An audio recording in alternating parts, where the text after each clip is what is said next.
All right, so this article is about Alexander Stubb, Finland's president, who has decided to kind of mix things up. He said the 5 permanent members especially would never want to lose their power. And so a smaller country, I don't know how small Finland is, or by land mass, it's a little bit larger, I suppose. But by population, it's tiny. Yeah, not so much. They decided to propose a change.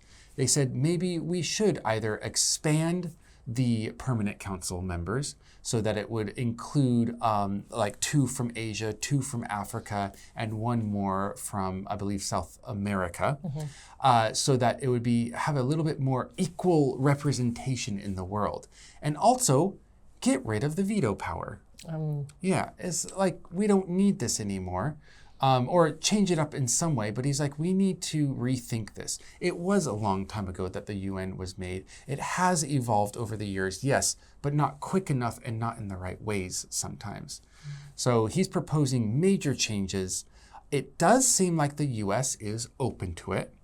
The US has made a lot of upsets in the UN recently, with both the way they think and the way they vote. And the way they use their veto.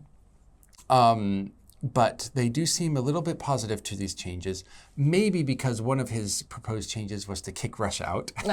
That might be one reason why. He was like, if you are involved in an illegal war, you don't need to be on a UN, United Nations, meant for the peace of the world, permanent member especially.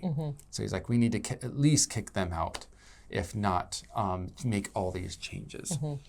Yeah, I'm pretty positive on this as well. I think these are 2 moderate of changes, but let's go ahead and jump to you. I'll take the interview and push it over here.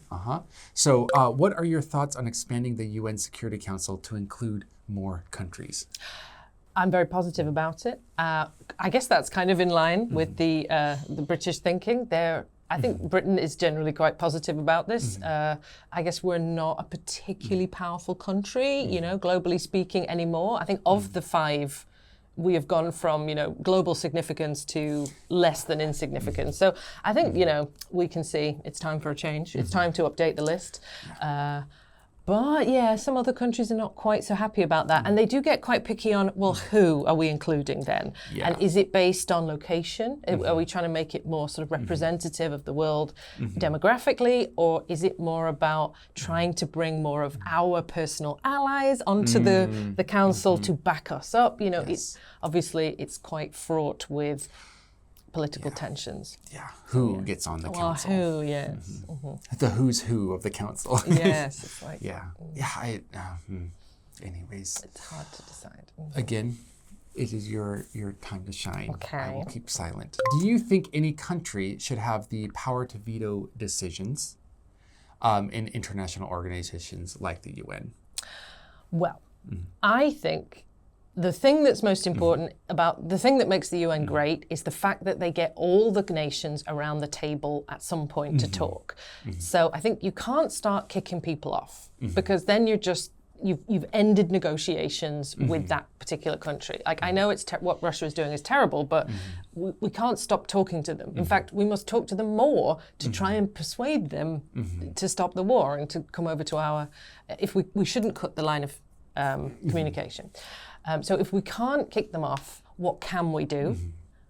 Could we, the sanctions or whatever, could we then, a different punishment is, we take away your right to veto our decisions.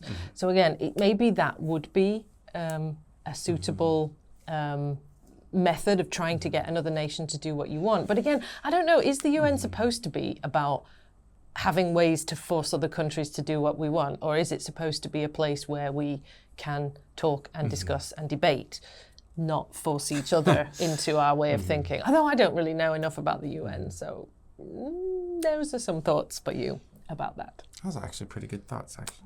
Yeah, I think you're on the right track. Yeah, but I don't think kicking Russia out is going to be the answer. They're not going to be like, oh no, we've been kicked off the UN Council. Now we must stop the war. No, I don't think that's going to work. No. So.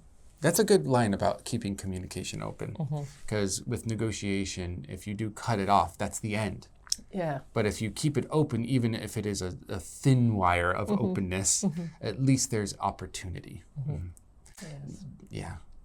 Well, you can decide to look at your own vocabulary down below.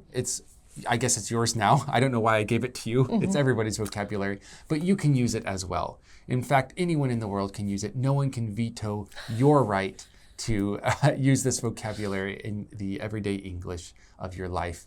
And we'll see you next time. Bye.